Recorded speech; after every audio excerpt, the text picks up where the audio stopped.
ramps and everything. It's not That yet. bacon grease smells so good.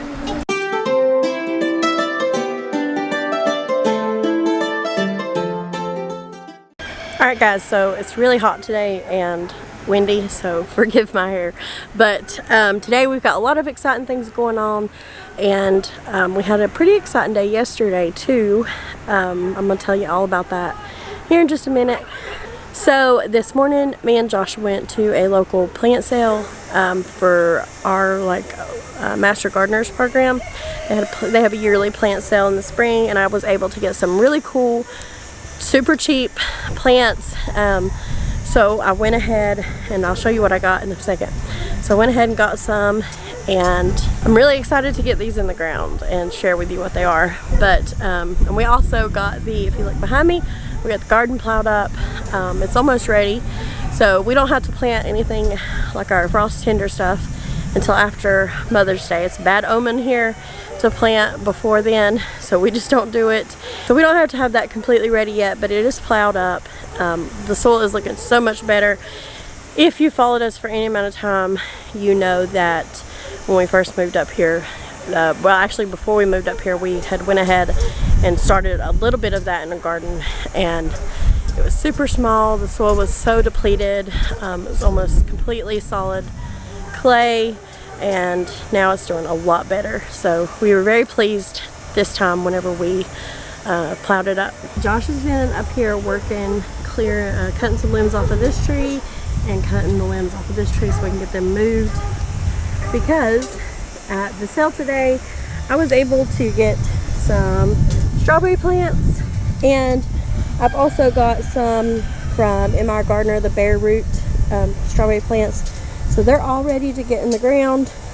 So we're going to be turning this little area right here into a strawberry patch. I also got some hostas, really cheap. I needed to go dig some up at my mom's, but these were so cheap that I just went ahead and got some to put. And this one looks small, but it actually has a lot of, it has like 4 or 5 plants in it that can be split up. So I got those to plant around like the greenhouse or whatever. So this is a woodland poppy. So this does good in like wooded, kind of partially shaded areas, and it reseeds. So I'm hoping some of these like shaded areas, I can start to put those. I'm actually going to look for seeds for those. I can probably save seeds off of that too. But I would love to have some poppies like growing in the shaded areas, because it's hard to find a pretty flower that can tolerate being in the shade. And then, I hope you guys can hear me because the wind is blowing a lot. I got 3 raspberry bushes, so we're gonna put these over this way. So we'll have the strawberries here, and then we'll have some raspberries, blackberries, and then we got some blueberries down there. We're gonna add more blueberries probably this fall. We have a man who has a wonderful blueberry patch, and he's gonna let us get some canes, I guess, off of them and put here. So this and this will kind of be our little berry patch. So we'll have lots of different kinds of berries growing here, especially in the next few years. It's so hot today. We had to do some damage control in the greenhouse. They needed water a lot faster than I thought. I watered the day before yesterday, and some of my tomatoes and peppers were wilted. They're already perking up a little bit, but it was like 115 in here. We went and got this fan that's going crazy right now, but to help pull some of that air out or circulate some of that air around in there. So the temperature in here has went down to 95, which is doing a lot better. So these were kind of wilted. They've perked up. They just needed a good drink of water. This one's a little wilty still. These are a little wilty still. I'm gonna tell you, my peppers kind of took a hit one night when it was very cold, and I think they've kind of been stunted, but hopefully they'll start doing much better here in the next couple weeks, now that it's consistently staying pretty warm outside. Alright, so went in, put some sunscreen on because I was feeling like I was getting burned. I hadn't been out here but about an hour, but I'm pretty sure the UV index is pretty high today. Got a little bit cooler shirt on. It is really hot today though. This has got to be the hottest day in April so far. It is insane. But I'm gonna go ahead. Josh is up there cutting some more trees. I don't know what he's doing. I don't have the energy to walk all the way up there, so I'm not going to. I think he's just cleaning up that brush pile so that we can take this tree, the limbs from it, and put on it. I think that's what he's doing, so I'm not gonna go up there. But the last video I showed y'all a little garden update.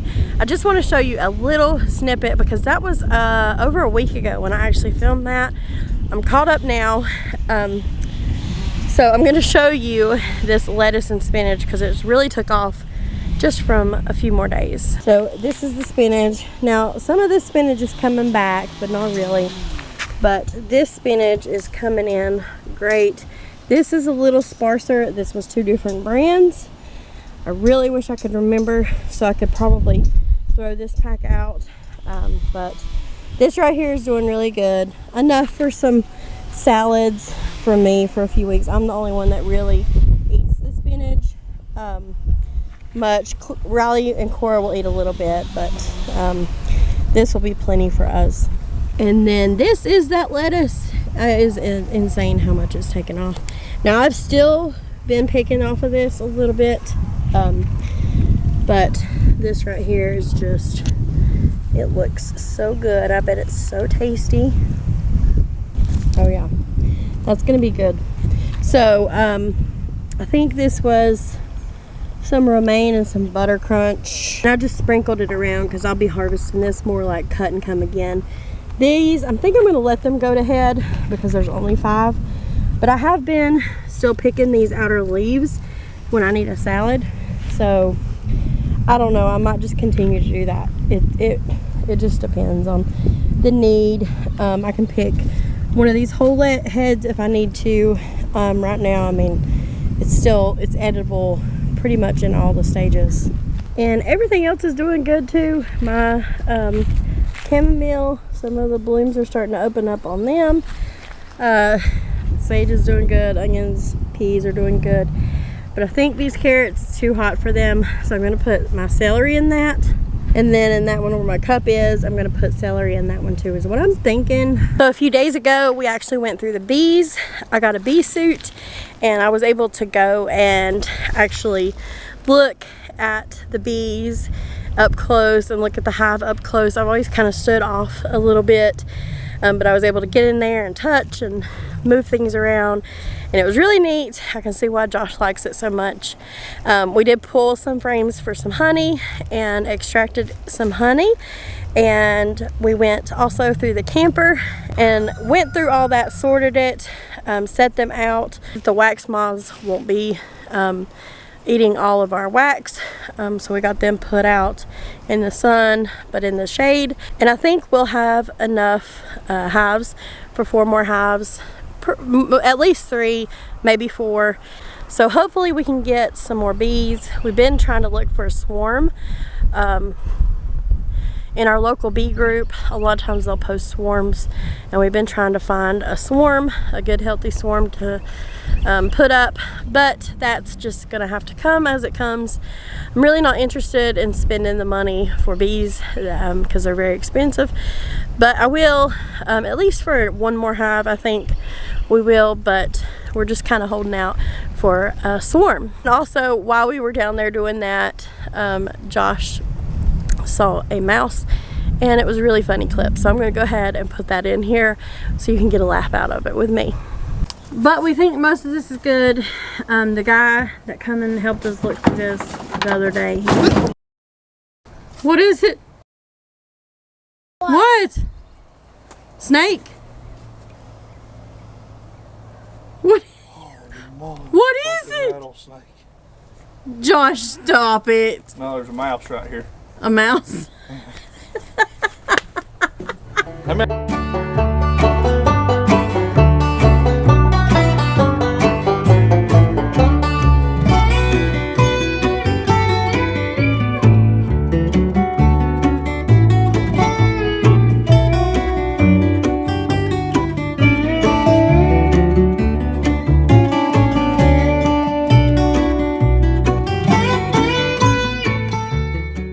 So when it was like super hot outside, I went in and started supper, got a few things done in the house, and just came back outside because it's golden hour, and Josh and Mason are still working on the tractor. They've just got all the brush piles moved up to the big brush pile where the house is supposed to go, and he's just been teaching Mason how to run the tractor, getting him more comfortable doing that on his own, troubleshooting, teaching him the troubleshooting kind of things and stuff like that. So I did want to share something that we did yesterday. We actually had a ramp dinner with our bear hunting group. And if you don't know what ramps are, I did a video a few years ago about ramps and how you cook them and clean them. Now, the folks that we bear hunt with, they live higher up in the mountains, and they do ramps big time. But they brought a whole lot of ramps and cleaned them, and we throwed them in everything. We had fried ramps and taters. We had ramp deviled eggs. I made some deviled eggs, and I just put some ramps in there instead of dill relish, what I normally put in there. We did some kilt lettuce, and basically what it is branch lettuce, which grows in like creeks and stuff up here, and you get your bacon grease like super hot and you pour it over top of it. I may have a clip. I'll go ahead and insert it if I can find it. So is this called kilt lettuce because you kill it? Yes. You scald it. See, it's all nice and green and fluffy. And then it's going to go down to like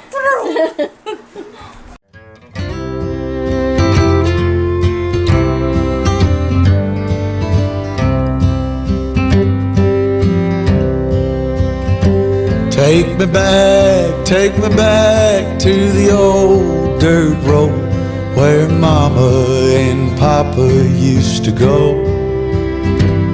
Let's sing all them songs from a long time ago and pine for them old days of yore. Well, let me run through the breeze. But that was really, really yummy. And we had some pasta salad and some deer tenderloin from Mason's Deer and scrambled eggs and ramps. So it was very, very yummy. Lots of food. I was so full. We had a good time. We always have a good time with them. But I love foods like that that are just so true to this area. So like right now in the Appalachian Mountains, you've got ramps, morels, branch lettuce, kilt lettuce is what we call it. Lion's head mushrooms, lots of mushrooms to forage around here too right now. So those things kind of die back whenever it gets really hot. And I love foods that you know, our ancestors had to rely on every year to make. So I've actually got some ramps that they left for me, and I'm going to try to make some ramp butter. I've been wanting to make it for the past couple years and I haven't. So I'm going to try to do some of that. And I think I might try some pickled ramps. I'm going to try that because they might be good. Might not be good, but I'm going to try a couple. It's not going to hurt. So if you don't live in the Appalachian Mountains, what are some foods? Do you have any foods like that that grow around you, specific to your region maybe? Or do you have these things? Like, just let me know in the comments because I'd be interested to know like what's out there for those. Oh, we also, another big thing that's around here right now is pokeweed. We call it poke salad, and we have a lot of it growing here. I'm not a big fan of it, but his granny loved it, and we used to have to go pick it for her and she'd fix it. So anyway, I just love stuff like that. What are you eating, Cora? Yeah. I told her to eat these and she said that those were better. I think these are better.